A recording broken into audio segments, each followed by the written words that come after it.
நல்லா ஓம்னு சொல்லட்டுமேன்னு பெரியோர்கள் செய்து வைத்த ஏற்பாடு. என்று என்று இறங்கி இரு தாமரை தாளில் ஒன்றும் கதிர்முடியார்க்கு ஓம் என்று உரைத்தார். இப்ப சகாதேவனிடத்துக்கு அந்த வாக்கு கொடுத்து விட்டு அப்படி கண்ணபிரான் வெளியே வெளியில 2 பேர் துடிப்போட காத்திருக்கிறார்கள். யாரு? ஒன்னு தர்மர், இன்னொன்னு பாஞ்சாலி. ஏன் 2 பேருக்கு நல்லா தெரியும் சகாதேவன் என்ன சொல்லுகிறானோ அதான் கண்ணபிரான் கேட்பார். சகாதேவன் போர் என்று சொல்லி விடுவானோ என்று தர்மருக்கு துடிப்பு, அவன் சமாதானம் என்று சொல்லி விடுவானோ பாஞ்சாலிக்கு துடிப்பு. கண்ணபிரான் வெளியே வந்து சும்மா அப்படி பாஞ்சாலியை சீண்டி பார்க்கறதுக்காக, பாஞ்சாலி சகாதேவன் சமாதானம் என்று சொல்லிவிட்டான். அப்படியே பாஞ்சாலி திரௌபதி பாய்ந்து கண்ணபிரான் திருவடியில விழுந்து, நல்லா கவனிக்கணும் பாட்டு, திருவடியில விழுந்தார். கடவுள் எங்கே என்று கேட்டு தன்னுடைய மகனை என்ற இரணியன் அறைந்த காலத்தில் கல் தூணிலே இருந்து வெளியே வந்தவனே, ஆதிமூலமே என்று அழைத்த கஜேந்திரனுக்காக நீலமலை போலே முன்னால் வந்து நின்ற சேவகனே எழுந்து உள்ள போட்டார். கண்ணபிரான திரௌபதி கூப்பிட்டா, பிரகலாதனுக்கு அருள் புரிந்தவனே, கஜேந்திரனுக்கு அருள் புரிந்தவனேன்னு தனக்கு என்ன வேணும்னு சொல்லல, எழுந்து உள்ள போட்டா. பாட்ட கவனிங்க. சால கனகன் தனி மைந்தனை முடிந்த காலத்து அவன் அறைந்த கல் தூணிடை வந்தவனே, மூல பேரு இட்டு அழைத்த மும்மதமால் யானைக்கு நீலக்கிரி போல் முன்னின்ற சேவகனே. அவ்வளவுதான். அவனுக்கு என்ன வேணும்னு சொல்லல. சாலக்கணகன் தனி மைந்தனை முனிந்த காலத்து அவன் அறிந்த கல் தூணிடை வந்தவனே, மூலப்பேறு இட்டடைத்த மும்மதமால் யானைக்கு நீலக்கரி போல் முன்னின்ற சேவகனே. பிரகலாதனுக்கு அருள் புரிந்தாய், கஜேந்திரனுக்கு அருள் புரிந்தாய், உள்ள போட்ட. அவளுக்கு என்ன வேணும் அதை கேட்கலையே. அவளுக்கு என்ன வேணும் கேட்கல. கேட்க வேண்டிய அவசியம் இல்லை. பிரகலாதனுக்கு அருள் புரிஞ்ச மாதிரி, கஜேந்திரனுக்கு அருள் புரிஞ்ச மாதிரி எனக்கு அருள் புரினார். நாமும் கோயிலுக்கு போன சாமி கிட்ட அதை கொடு இதை கொடுன்னு கேட்கப்படாது, தெரிஞ்சுங்க. என்ன செய்யணும்? சில தோத்திர பாடல்களா தேர்ந்தெடுக்கணும். அவர் சில பேருக்கு சிலதெல்லாம் கொடுத்திருக்கார். நீ குபேரனுக்கு செல்வத்தை கொடுத்தாய் பெருமானே அப்படின்னு பாடிக்கிட்டே வரணும். என்ன அர்த்தம்? அவனை மாதிரி நம்மளையும் கொஞ்சம் கவனிச்சுக்கோ, அவ்வளவுதான் வழி. என்ன கடவுளுக்கு தெரியும் நமக்கு என்ன வேணும்னு. வேண்டத்தக்கது அறிவோய் நீ, வேண்ட முழுதும் தருவோய் நீ. அதனால என்ன வேணும்னே சொல்லாதே, உனக்கு என்ன வேணுமோ அதுக்கு சார்பா அவன் யாருக்கு என்ன கொடுத்திருக்கானோ அந்த பாட்டை சொல்லுங்கிறான். சாலக்கணகன் தனி மைந்தனை. இந்த பிரகலாத சரித்திரமும் கஜேந்திர மோட்சமும் இருக்க 2 தான் உயர்ந்த கதை. நம்புகின்றவர்களுக்கு இறைவன் மிக விரைவில் வந்து அருள் புரிவான் என்கின்ற கதை, எளிய தன்மைக்கு உள்ள கதை. ஒன்னு பிரகலாத சரித்திரம், ஒன்னு கஜேந்திர மோட்சம். ஒரு குழந்தை சொன்னா கடவுள் வந்தான், ஒரு யானை கூப்பிட்டது கடவுள் வந்தான், நாம கூப்பிட்டா வரமாட்டானா? இதுதான் கதையினுடைய அடிப்படையான. சத்யபாமா ஒரு நாள் கண்ணபிரான் பக்கத்துல உட்கார்ந்து, உங்க வாழ்க்கையிலேயே நீங்க ரொம்ப அவஸ்தைப்பட்ட நாள் எது? உங்க வாழ்க்கையிலேயே ரொம்ப அவஸ்தைப்பட்ட நாள் எது? அவர் பார்த்து, கல்யாண தேதி மறந்து போச்ச அப்படிலாம் சொல்லக்கூடாது. ரொம்ப அவஸ்தைப்பட்ட நாள் எது? அதையும் கேட்கறப்போ நான் ரொம்ப அவஸ்தைப்பட்டது ஒரு 5 வயசு பையன் கிட்ட. 5 வயசு பையனா? அதான் உனக்கு புரியாதுன்னு. இந்த பிரகலாதன் ஒருத்தர் இருந்தானே, அவனை பார்த்து அவன் தந்தை இரணியன் காட்டானா இல்லையா? நீ சொல்ற கடவுள் எங்கன்னு காட்டா? சும்மாவா காட்டா? நீ சொல்ற கடவுளை நீ சொல்ற பொருளை காட்டலன்னா மதம் கொண்ட யானையின் மத்தகத்தை பிளந்து அதனுடைய ரத்தத்தை உறிஞ்சி குடிக்கிற சிங்கம் போல் உன் ரத்தத்தை குடிப்பேன். கும்பத்தின் கருகை கோள்மா கொன்றனை கொன்று உன் செம்பத்த குருதி தேக்கி விடலையும் தின்பேன். இப்படி கேட்டானே சத்யபாமா. அந்த குழந்தை என்ன பொருள்னு சொல்லுவான். குழந்தை என்ன பொருளை சொல்றானோ அதுல போய் உட்கார்ந்தாதான் என் மானத்தை நான் காப்பாற்றுவேன்.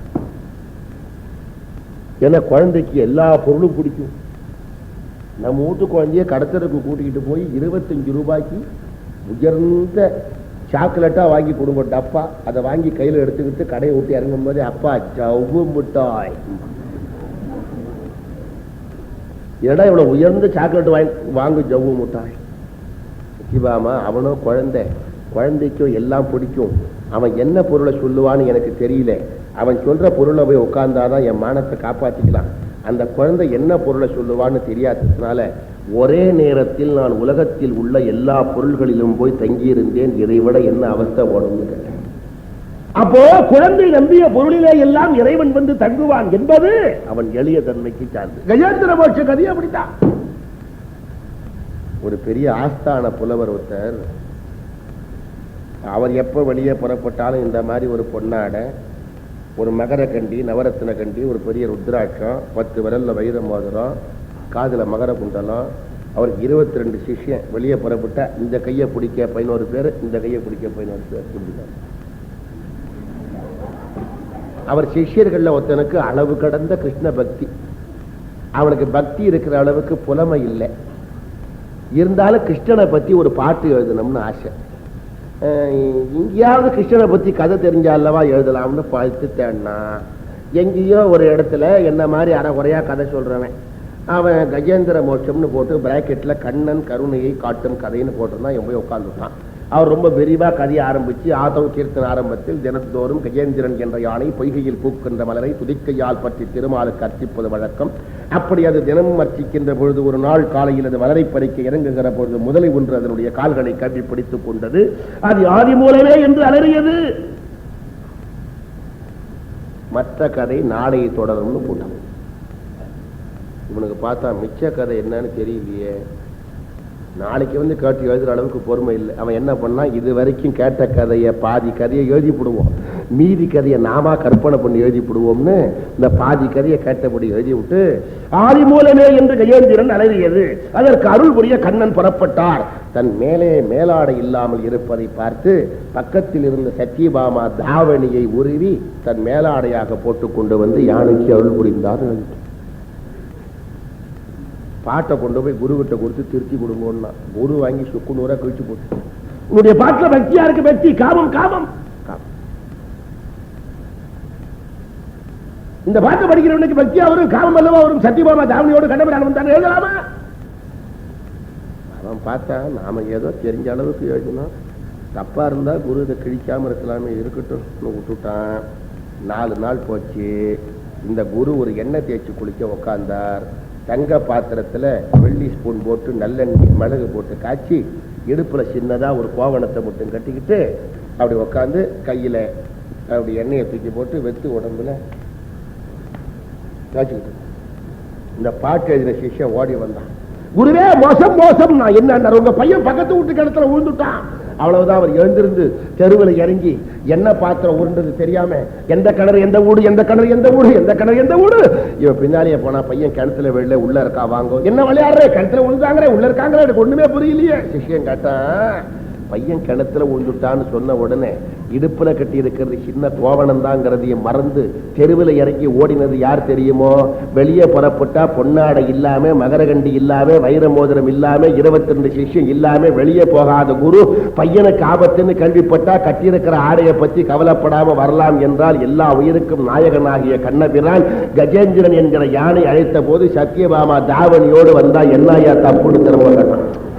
அப்போ இந்த உலகத்துல எளிய தன்மைக்கு சுட்டி காட்டுகிற கதை எது? கஜேந்திர மோட்சம். சால கனகன் தனி வைந்தனை முடிந்த காலத்து அவன் அறைந்த கல் தூணிடை வந்தவனே மூல பேரு இட்டு அடைத்த முன்மதமால் யானைக்கு நீலக்கரி போல் முன்னின்ற சேவகன். கவலைப்படாத, உன் கண்ணீரை நான் துடைக்கிறேன்னு கண்ணவீரான் 2 நாள் புறப்பட்டு அச்சினாபுரம் போனார். அங்க பீஷ்மர் ஒரு அரண்மனை, துரோணர் ஒரு அரண்மனை, துரியோதன ஒரு அரண்மனை, அஸ்வத்தாமா ஒரு அரண்மனை. 4 அரண்மனைக்கு கண்ணன் போகல. ஒவ்வொருத்தருக்கும் நினப்பு தன் அரண்மனையில தான் கண்ணபிரான் தங்குவார். 4 பேர் அரண்மனைக்கும் போகல.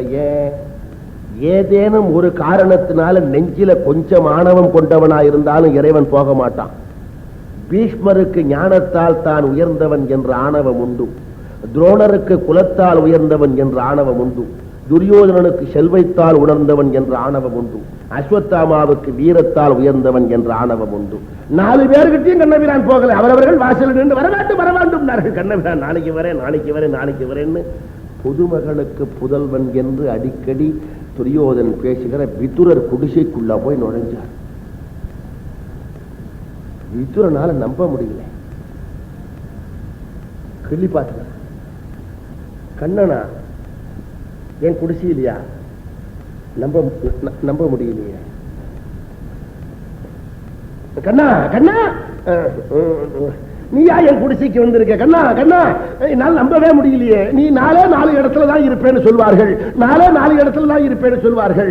பார்க்கடல்ல படுத்திருப்பேன், ஆதிசேஷனுங்கிற பாம்புல படுத்திருப்பேன், உலக முடிவில் ஆள் இலையில படுத்திருப்பேன், 4 வேதங்கள்ல குடியிருப்பேன்னு சொல்வார்கள். கண்ணா, என் குடிசை இந்த 4 ஒண்ணுமே இல்லையே கண்ணா. பிறகு நீ எப்படி வந்தே? முன்னமே துயின்று அருளிய முது வயோததியோ, பன்னகாதிவ பாயலோ, பச்சை ஆளிலையோ, சொன்ன 4 வகை சுருதியோ. கண்ணா, கருதி நீ எய்துதற்கு என்ன மாதவம் செய்தது இச்சிறு குடில். விதுரன் அப்படியே தவிக்கிறார். நீ வரத்துக்கு இந்த குடிசை என்ன புண்ணியம் பண்ணிருக்கணும் பாத்தீங்களா? விதுரன் அடக்கத்தை நாம கூட பெரியவர்கள் யாராவது நம்ம வீட்டுக்கு வந்தா என்ன சொல்லுவோம்? நீங்கள்லாம் வரத்துக்கு எங்க முன்னோர்கள் என்ன புண்ணியம் செய்தார்களோ. விதுரன் அப்படி சொல்லல. ஏன்? முன்னோர் புண்ணியம் செய்தாலும் கண்ணனை வரவழைக்க முடியாதுன்னு தெரியும். இந்த குடிசை ஏதோ புண்ணியம் பண்ணிருக்கு. என்ன மாதவம் செய்தது இச்சிறு குடில். நல்லா கவனிங்க அந்த வரிய. அது இவ்வளவு தவம் இவ்வளவு தவம் இவ்வளவு தவம் இவ்வளவு தவம் முடிந்த போருமா? இவ்வளவு தவம் இவ்வளவு தவம் முடிந்த போருமா? இவ்வளவு இவ்வளவு இவ்வளவு மாதவம், பெரிய தவம். மானா பெரிய. அவன் அரசியல் கூட்டத்துக்கு நோட்டீஸ் அடிக்கும் போது என்ன அடிப்பான்? தமிழ்நாட்டில் பொதுக்கூட்டம் நடைபெறும் அடிப்பான், பெரும் பொதுக்கூட்டம் நடிப்பான். மாபெரும் பொதுக்கூட்டம் 3 பேர் இருக்கான்னு அர்த்தம். மாபெரும் மானா பெருசு. என்ன மாதவம் செய்தது? இவ்வளவு தவம் இவ்வளவு தவம் இவ்வளவு தவம் போறானே, பெரிய தவம் மாதவம். இந்த மாங்கிறத நீங்க எவ்வளவு நீட்டிக்க முடியுமோ நீட்டிக்கணும். என்ன மாதவம். ஆச்சரியப்படுறார். என்ன மாதவம் செய்தது இச்சிறுகுடில், என்ன மாதவம் செய்தது இச்சிறுகுடில், என்ன மாதவம் செய்தது. இதெல்லாம் அவர் ஆச்சரியப்படுவது. என்ன மாதவம். அப்புறம் அவருக்கு சந்தேகம் வந்துட்டுது. ஏண்டா இந்த குடிசை எப்படி இந்த தவம் பண்ணிட்டு? தேவர்கள் இப்படி நிற்கிறான், முனிவர்கள் எப்படி நிற்கிறான், கண்ணனை பார்க்க முடியல. இந்த குடிசை எப்படி தவத்தை பண்ணி கண்ணனை பார்த்துட்டுது? அப்ப என்னமாடா தவம் செய்தது? முதல்ல பாட்டை எப்படி பிரிச்சோம்? என்ன மாதவம் செய்தது. இப்ப எப்படி பிரிக்கணும்? என்னமா தவம் செய்தது. முதல்ல ஆச்சரியப்பட்டு என்ன மாதவம் செய்ததுன்னு அறிவு சந்தேகம் வந்துட்டுது. என்னமா என்னமா தவம் செய்தது? என்ன மாதவம் செய்தது இச்சிறுகுடில், என்னமா தவம் செய்தது இச்சிறுகுடில். கண்ணபிரான் பார்த்தா இப்படியே சொல்லு. என்னமா தவம் என்னமா தவம் இப்படியே சொல்லு. சோறு போடாது இப்படியே சொல்லு. விதுரர் பிரமாதமா விருந்து வச்சார். விருந்து முடிஞ்சது. கண்ணபிரான் வெத்தலை போட்டார். வெத்தலை போட்டாருங்கிறது கதானுகத நியாயம். கதானுகத நியாயம்னா பாரதத்துல 3 இடத்துல கதை சொல்லுகிறவர்கள், ஆதி காலத்தில் இந்த மாதிரி கதை சொல்லுகிறவர்கள் சேர்த்து கொண்ட இடம், பின்னால் வருகிறவர் ஒரு மரியாதை தந்து அதை சேர்த்து கொள்ள வேண்டும் அப்படின்னு சொல்வது. அதுதான் கதானுகத நியாயம்னு பேர். யாரோ ஒருத்தர் முதல்ல கதை சொன்னவர் கண்ணபிரான் வெத்தலை போட்டார். விருந்து முடிஞ்ச உடனே வெத்தலை போட்டார்னு பின்னால வருவர்கள் அதை சொல்ல வேண்டும் மரியாதை. அப்ப நான் அந்த மரியாதையிலேருந்து மாறப்படாது அல்லவா? கண்ணபிரான் வெத்தலை போட்டார். வில்லிபுத்திராழ்வார் ஒருவேளை அதையும் அவரும் ஏற்றுக்கொண்டுதானோ என்னமோ வல்லினம் மெல்லினம் வல்லினம் மெல்லினமா போட்டு பாட்டு எழுதியிருக்கார். எதுக்கு? வெத்தலையை வாயில போட்டுட்டா வெறும் வல்லெழுத்து மட்டும் வராது. கச்சட்ட தப்படுற வல்லெழுத்து, மெல்லெழுத்து ஞெங்கன நமன, இடையெழுத்து எரல வழல. இந்த வல்லினம் மெல்லினம் இடையினம் எதுக்குன்னு கேட்டா வலிமையா சொல்றதுனால வல்லினம் கச்சட தப்படுற, மெதுவா சொல்றதுனால மெல்லினம் ஞெங்கன நமன. ரெண்டுக்கு இடைப்பட்ட வேகத்தோட சொல்றதுனால இடையணும் எரல வழல. அதுக்கு மட்டும் இல்லை, கோபமான உணர்ச்சிக்கு வல்லினம். வலிமையான உணர்ச்சி அல்லவா கோபம். கோபமா வல்லினம். மென்மையான உணர்ச்சிக்கு மெல்லினம், இடைப்பட்ட உணர்ச்சிக்கு இடையணும். அப்படி போட்டு எழுதணும். கோபமா பாட்டு இருந்தா திரும்ப திரும்ப கச்சடத்தப்புற எழுத்துதான் வரலாம்.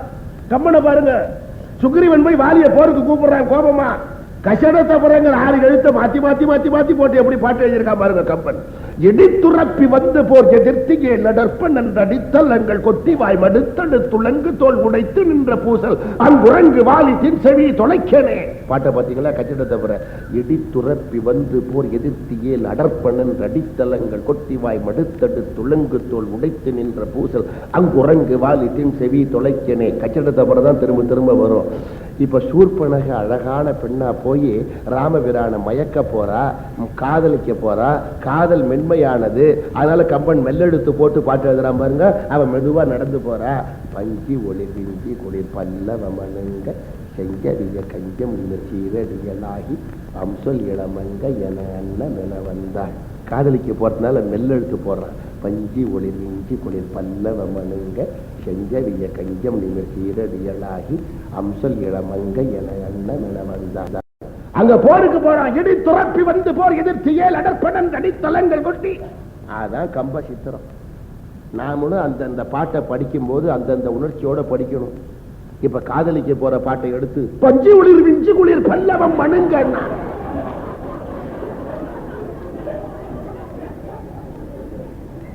பாரதியார் பாடும்போது அச்சமில்லை அச்சமில்லை அச்சம் என்பதில்லையே இச்சகத்துணோரெல்லாம் எதிர்த்து நின்ற போதிலும் அச்சமில்லை அச்சமில்லை அச்சம் என்பதில்லையே. அப்படி அவர் பாடினவாரி பாடினால வீரம் வரும். அத கோயில் ஓதுவார் மாதிரி அச்சமில்லை அச்சமில்லை.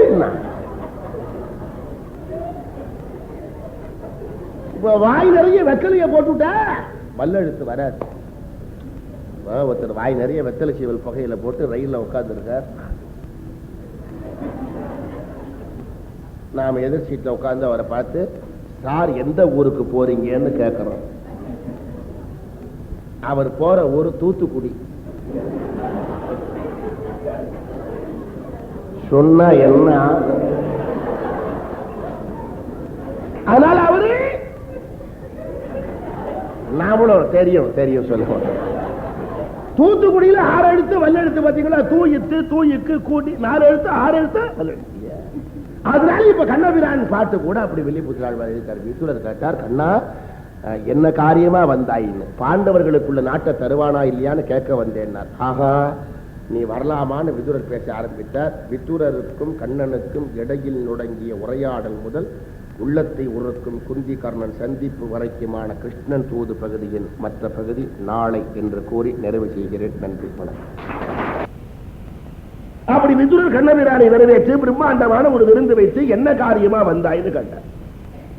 கண்ணபிரான் சொன்னார், விதுரரே இந்த சூதாடி தோற்ற பிறகு பாண்டவர்கள் 12 ஆண்டு காலம் வனவாசமும் ஓராண்டு காலம் யாரும் அறியாத வகைக்கு தலைமறைவாக ஒரு அஞ்ஞாத வாசமும் செய்தால் அவர்களுக்குள்ள நாட்டை தருவதாக துரியோதனன் சபாமண்டபத்தில் சொன்னான் அல்லவா? ஆம்.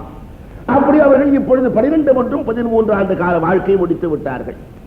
ஆண்டு 12 அடவி உற்று மற்றும் ஓர் யாண்டு யாரும் அறிவுறா வகை மன்னிய பாண்டுவின் புதல்வர் வெளிப்பட்டார். அவர்களுக்குள்ள நாட்டை கொடுப்பாரா இல்லையா என்று கேட்டுவிட்டு போவதற்காக வந்தேன். விதுரர் பரபரப்பா சொல்லுகிறார், கண்ணா இதற்காக நீ வரலாமா? துரியோதனன் நாடு கொடுக்க மாட்டானே கண்ணா. எனக்கு தெரியாதா? துரியோதனன் நாடு கொடுக்க மாட்டான்னு தெரியாதா? துரியோதனன் என்ன எவனுமே கையில கிடைச்ச ஆட்சியை கொடுக்க மாட்டான். எப்படி கொடுப்பான்? ஆனால் விதுரரே இப்ப நான் வந்திருப்பது பாண்டவர்களுக்குள்ள குருநாட்டை கொடுக்கிறானா இல்லையான்னு கேட்கலாம். இப்ப துரியோதனனுடைய மூளை தலையில இருக்கிற போதே அவன் நாட்டை கொடுத்துட்டான்னா நல்லது விதுரரே. அப்படி கொடுக்கலன்னா என்ன ஆகும்னு கேளு. பாரத போர் வரும். பாரத போரிலே பீமன் வந்து துரியோதனனை குனிய வச்சு புறந்தலையில வாங்கி ஒரு அடி அடிப்பான். அடிச்ச வேகத்துல துரியோதன மூளை தலையிலிருந்து புறப்பட்டு வாய் வழியா கீழே லபக்குன்னு விழும். விழும்போது அந்த மூளை என்ன சொல்லிக்கிட்டு விழும்னா, கொடுத்து விட்டேன் அடிக்காதே, கொடுத்து விட்டேன் அடிக்காதே, கொடுத்து விட்டேன் அடிக்காதேன்னு. மூளை தலையில இருக்கிற போதே நாட்டை கொடுத்தான்னா நல்லது. இல்லன்னா மூளையை இருக்கிற இடத்துல இருந்து வாய் வழியா கீழே விழ வைப்பான் பீமன். அது விழும்போது கொடுத்து விட்டேன்னு சொல்லும். கண்ணபிரான் சொல்றார், பாலை வாவையில் உகண்டு எழ வளர்கிழங்கமுகின் பாலை வாய் அழி முரன்று எழும் பரத நாடு உடையான் நாளை வாழ்வு அவருக்கு அளித்திலன் எனில் எதிர் நடந்து வந்து மூளை வாய் உக முடிப்பன் வெம்போர். உகுதல்னா கொட்டுதல்னு அர்த்தம். மூளை வாய் வழியா கீழே விழுமா. மூளை வாய் உக முடிப்பன் வெம்போர். யாரு? துரியோதனன் மூளை தலையிலிருந்து கீழே விழுகிற போது கொடுத்து விட்டேன்பா. இப்ப துரியோதனனுடைய நாட்டுக்கு ஒரு அடைமொழி போட்டிருக்காரு பாருங்க. வாளை வாவியில் உகண்டழ வளரிலம் கமுகின் பாளை வாய் அழி முரன்று எழும் பழன நாடு உடையான். என்ன அர்த்தம்? துரியோதனன் நாட்டுக்கு ஒரு அடைமொழி. ஒரு பெரிய குளம், குளத்து கரையில ஒரு பாக்கு மரம், பாக்கு மரத்து உச்சி மட்டையில ஒரு வண்டு உட்கார்ந்து இருக்கு. இந்த குளத்துல ஒரு பெரிய வாழை மீன்.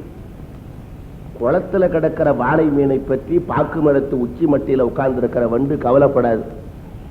ஏன்? என்ன முயன்றாலும் வாழை மீன் மரத்து மேல ஏறி வந்து தன்னை ஒண்ணும் செய்ய முடியாதுங்கிற நம்பிக்கை.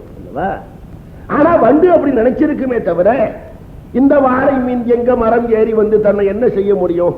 அது தண்ணீரை விட்டு வந்தா அதுக்கு பலமே குறைஞ்சு போயிடும்.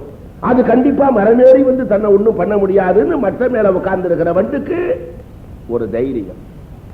ஆனா இந்த வாழை மீன் தண்ணீரை விட்டு மரத்து மேல ஏறி உச்சி மட்டைக்கு போய் வண்டு கிட்ட நின்னாதானா? வாழை மீன் தண்ணீரினுடைய மேற்பரப்புக்கு வந்து தன் வாழை ஒரு ஆட்டினா போறோம். அந்த சத்தத்திலேயே இந்த வண்டு பறந்து ஓடி போடும். அது என்னமோ வாழை மீனை பத்தி ரொம்ப வீரம் பேசிக்கிட்டு உட்கார்ந்து இருக்கே தவிர, வாழை மீன் தண்ணீர் மேல வந்து வேகமா வாழை ஒரு ஆட்டினா அந்த சத்தத்திலே வண்டு பறந்து போடும். இப்பேற்பட்ட நாட்டை உடைய துரியோதனன் கவனிங்க. வாழை மீன் வாவியில் குளத்துல உகண்டு எழ, கோபத்தோடு எழ, வளர் இளம் கமுகின் பாளை வாய், வளர்ந்திருக்கிற பாக்கு மரத்து உச்சி மட்டையில அழி வண்டு முரன்று பயந்து எழும் ஓடுகின்ற பழன நாடு உடையான், வயல் படைத்த நாட்டுக்கு உரியவன். இந்த அடைமொழி எதுக்காக? தமிழ்ல ஒரு பாட்டுல ஒரு அடைமொழி போடுகிற போது உள்ளுக்குள்ள ஒரு அர்த்தம் இருக்கும். அதுக்குத்தான் உள்ளுரை உவமம் என்று பெயர். பிரெஞ்சு இலக்கியத்தில் சொல்லுகிற சிம்பாலிசம் என்பது என்னவோ அது தமிழில் ஏற்கனவே மலிந்து கிடந்தது என்பதற்கு சான்று இந்த உள்ளுரை உவமம். பாக்கு மரத்து உச்சி மட்டில உட்கார்ந்து இருக்கிற வண்டு வாழை மீனை பற்றி கவலைப்படாம இருக்கும். வாழை மீன் தண்ணீர் மேல வந்து வாழை ஆட்டினா இந்த வண்டு பறப்பது தெரியாது. அப்பேற்பட்ட நாட்டை உடைய துரியோதனன் என்றால் உள்ள மறைந்திருக்கிற பொருள் என்ன? உள்ளுரை உவமம்னு சொன்னாலே வெளியில ஒரு உவமையை சொல்லி உள்ளுக்குள்ள வேறு ஒரு பொருளை தெரிவிப்பதற்கு தான் உள் உரை உவமம்னு பேரு. அட ஒரு சாதாரண உதாரணமா சொல்றேன்னு, ஒரு கணவன் வந்து மனைவியை விட்டுவிட்டு வேற எங்கேயோ போய் கொஞ்ச நாள் இருக்கான். திரும்பி வீட்டுக்கு வரான், வந்து கதவை தட்டுறான். சம்சாரம் அவனை ஒன்றும் கேட்க முடியல. சம்சாரமே கேட்க முடியலன்னா அவன் மனைவிக்கு தோழியா இருக்கிறவ கேட்க முடியுமா? அவ கதவை திறக்கிறான். திறக்கும் போது என்ன சொல்லி திறந்தா, அழகிய தாமரை பூ ஒன்று குளத்திலே பூத்திருக்க, அதை விட்டு சேறு நிறைந்த குட்டையிலே கிடக்கிற அல்லிப்பூவை விரும்பி உண்ணுகிற எருமை மாட்டை படைத்த நாட்டுக்கு தலைவனே உள்ளவாடா. இப்ப இந்த ஓமைக்கு அர்த்தமா சொல்லணும். அருமையான தாமரை பூ குளத்துல பூத்திருக்க, அதை விட்டு சேர் நிறைந்த குட்டையிலே கிடக்கிற அல்லிப்பூவை விரும்பி உண்ணுகிற எருமை மாட்டை படைத்த நாட்டுக்கு தலைவனே உள்ளவாடான்னா நம்மளதான் கூப்பிடுறான்னு தெரிஞ்சுக்க அவனுக்கு எவ்வளவு நேரம். அந்த மாதிரி இந்த உள்ளுரை ஓமத்துக்கு உள்ள இருக்கிற பொருள் என்ன? பாக்கு மரத்து உச்சி மட்டில உட்கார்ந்து இருக்கிற வண்டு குளத்துல கிடக்கிற வாழை மீனை பற்றி கவலைப்படாம இருந்து, ஆனா வாழை மீன் தண்ணீர் பரப்பின் மேலே வந்து வாழை ஆட்டுகிற பொழுது அந்த அதுவரைக்கும் வீரம் பேசிக் கொண்டிருந்த வண்டு பறந்து போகின்ற நாட்டை உடையவன் என்றால் துரியோதனன் என்கிற வண்டு அஸ்தினாபுரத்து சிம்மாசனம் என்கிற பாக்கு மரத்து உச்சி மட்டையில் அமர்ந்து கொண்டு அஜ்ஞாதவாசம் என்ற குளத்திலே கிடக்கின்ற வாழை மீனாகிய பீமனை பற்றி இப்போது கவலைப்படாமல் இருக்கிறான். அவன் போர்க்களம் என்கிற மேற்பரப்புக்கு வந்து வாழை மீன் வாழை ஆட்டுவது போல் தன் கையிலே உள்ள வாழை ஆட்டினால் துரியோதன வண்டு பறந்து போவது தெரியாதுன்னு அர்த்தம். வாழை வாவையில் உகண்டு என வளர் இளம் கமுகின் பாளை வாய் அழி முரன்று எழும் படன நாடு உடையான், நாளை வாழ்வு அவருக்கு அளித்திலன் எனில் எதிர் நடந்து வந்து மூளை வாய் உக முடிப்பன் வெம்போர்.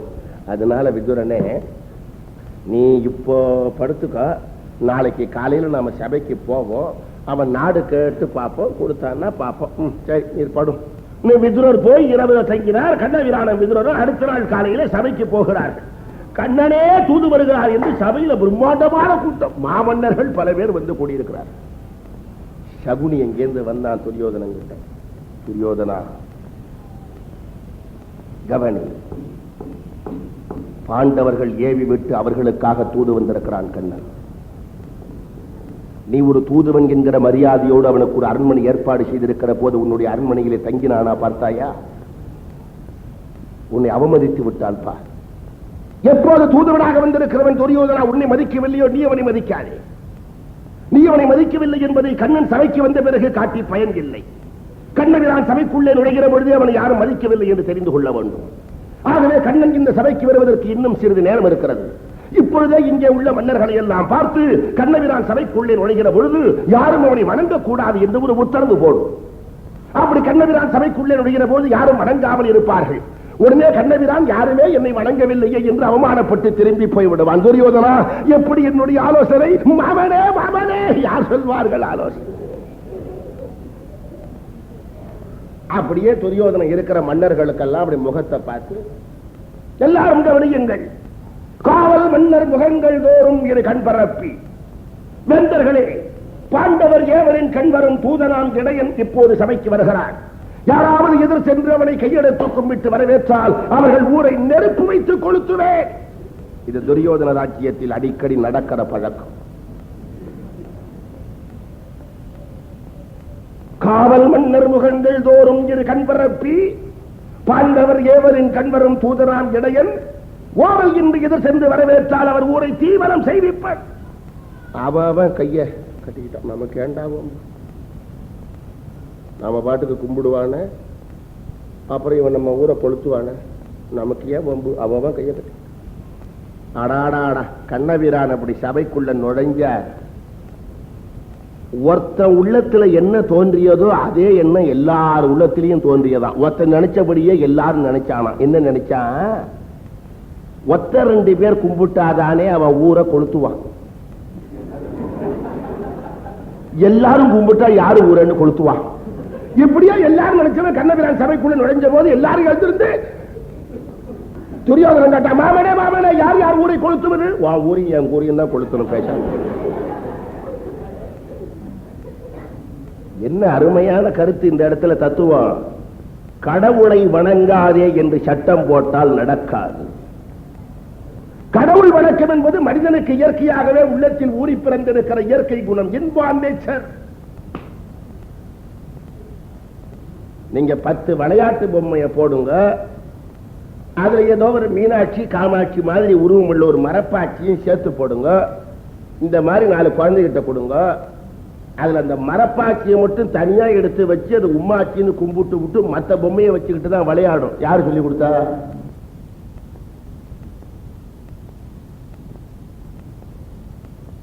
சரியா? மனிதனா பிறந்தவனுக்குத்தான் ஆன்மாவை உணர தெரியும். அதனாலதான் கடவுள் படைப்பிலேயே பாருங்க, மிருகங்கள் வரைக்கும் உடம்புக்கு மதிப்பு, மனிதனா வந்துட்டா ஆன்மாவுக்கு மதிப்பு.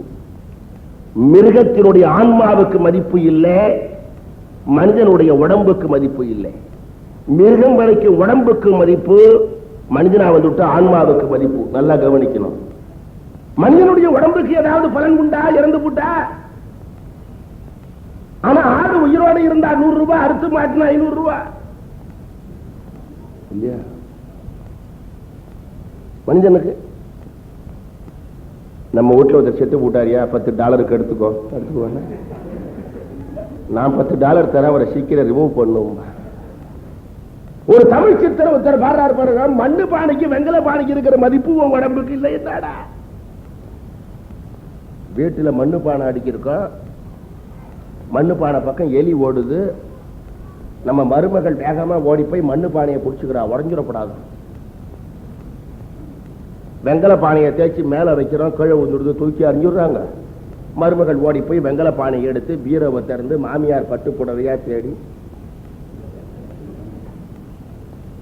மண்கலங்கள் விழுந்து விட்டால் வேண்டுமென்று ஓடுவார், மண்கலங்கள் விழுந்து விட்டால் வேண்டுமென்று ஓடுவார், வெண்கலங்கள் விழுந்து விட்டால் வேண்டுமென்று தேடுவார், வெண்கலங்கள் விழுந்து விட்டால் வேண்டுமென்று தேடுவார், நம் கலங்கள் விழுந்து விட்டால் நாரும் என்று போடுவார். என்ன காரணத்தினால இறைவன் மிருகங்கள் வரைக்கும் உடம்புக்கு மதிப்பு வச்சு மனிதனுடைய உடம்புக்கு மதிப்பு இல்லாம வைக்கிறான்? அதனாலதான் பட்டினத்தார் பாடினார், சாப்பிட்ட உடனே ஒருத்த வயத்தை தடவினான். ரொம்ப பேருக்கு அது பழக்கம், சாப்பிட்ட கையோட வயத்தை ஒரு தடவி சம்சாரத்தை கூப்பிட்டு ஆஃப் பிளேட் நம்ம வயத்துல ஒரு பளபளப்பு பாத்தியோ, சம்சாரமும் இப்பதாங்க உங்க வயிறும் தலையும் ஒன்னா இருக்கு, இப்ப உனக்கு வயத்தை தடவும் போதே என்ன என்ன ஏன் தொந்தி ஏன் தொந்தி. பட்டினத்தார் சொல்றார், ஏன் தொந்தின்னு தடவாதே, நீ உன் தொந்தின்னு தடவும் போதே உன் ஊர் சுடுகாட்டில் இருக்கிற நரி சொல்லுது 27ஆம் நம்பர் வீட்டுக்காரன் அவன் தொந்தின்னு தடவரா, அது அவன் தொந்தி இல்லை ஏன் தொந்தி. பக்கத்தில் இருக்கிற கழுகு சொல்லுது 57ஆம் நம்பர் வீட்டுக்காரன் அவன் தொந்தின்னு தடவரா, அது அவன் தொந்தி இல்லை ஏன் தொந்தி. பருத்த தொந்தி நம்மதென்று நாம் இருக்க, பருத்த தொந்தி நம்மதென்று நாம் இருக்க, நாய் நெறிகள் பேய் கழுகு தம்மதென்று தாம் இருக்கும் தான். அப்ப மனிதனாக பிறந்தவர்கள் ஆன்மா என்ற ஒன்று இருப்பதை உணர்ந்து அதன் வழியாக இறைவனை உணர்கிறார்.